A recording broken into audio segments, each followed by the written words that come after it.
चलित वर्ष 24 फेब्रुआरी शनिवार दिन पवित्र माघ पूर्णिमा पड़ुछि। उदय तिथि अनुजाई यह 24 फेब्रुआरी शनिवार दिन ही पालन कराजिबो। जदिओ माघ पूर्णिमार तिथि 23 फेब्रुआरी शुक्रवार द्विपहर 3:36 आरंभ होउछि एवं 24 फेब्रुआरी शनिवार दिन संध्या 6:03 पर्यंत रहुछि।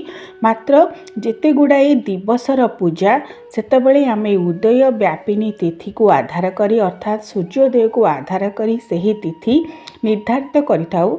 सेथिपाई माघ पूर्णिमा चलित वर्ष 24 फेब्रुआरी शनिवार दिन पालन कराजिबो।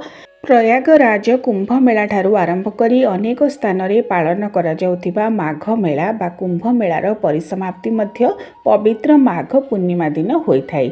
एही दिन धार्मिक दृष्टिकोणरू आध्यात्मिक महत्व दृष्टि स्नान दान जप तप श्राद्ध